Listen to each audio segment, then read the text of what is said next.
Cox's Bazar hotel motel guest house officers অ্যাসোসিয়েশনের নবনির্বাচিত কমিটির অভিষেক এবং শপথ গ্রহণ অনুষ্ঠান অনুষ্ঠিত হয়েছে। সোমবার ২০ জুন ২০২৫ রাত ৯টায় কক্সবাজার শহরের হোটেল মিশুকের হলরুমে মালিক সমিতির উদ্যোগে এই অনুষ্ঠানের আয়োজন করা হয়। বিস্তারিত দেখুন আরাফাত শিকদারের তথ্যচিত্রে। অনুষ্ঠানে নবনির্বাচিত সভাপতি, সাধারণ সম্পাদক এবং সদস্যরা আনুষ্ঠানিকভাবে শপথ গ্রহণ করেন। শপথ বাক্য পাঠ করেন অ্যাসোসিয়েশনের উপদেষ্টা এবং সিনিয়র নেতৃবৃন্দ। অনুষ্ঠানের প্রধান অতিথি ছিলেন কক্সবাজার ট্যুরিস্ট পুলিশের অতিরিক্ত ডিআইজি জনাব আপেল মাহমুদ। তিনি বলেন, পর্যটন শহর কক্সবাজারকে মাদক ও অপরাধমুক্ত রাখতে পুলিশ সচেষ্ট রয়েছে। শহরের বিভিন্ন পয়েন্টে সিসি ক্যামেরা বসানো হয়েছে।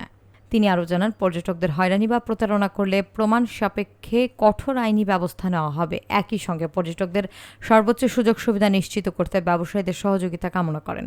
অনুষ্ঠানে উপস্থিত নেতৃবৃন্দ এবং অতিথিরা কক্সবাজারকে নিরাপদ ও পর্যটক বান্ধব শহর হিসেবে গড়ে তোলার প্রতিশ্রুতি দেন। নতুন আরেকটা সমস্যা এখন তৈরি হয়েছে। যতই দিন যাচ্ছে, যতই ট্যুরিজম মডার্নাইজেশন হচ্ছে, ততই সমস্যা কিন্তু আমাকে চারদিক থেকে কিন্তু আমার এই ট্যুরিজমকে আকৃষ্ট করতেছে। সেই সমস্যাটা হচ্ছে ট্যুরিস্টরা নিজেরাই এখন ট্যুরিস্টদেরকে ইমপ্রেস করে।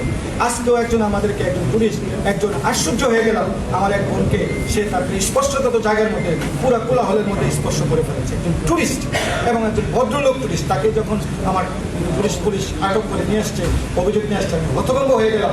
হাউ ইজ ইট পসিবল একজন পুলিশ একজন এই কাজ করতে পারে?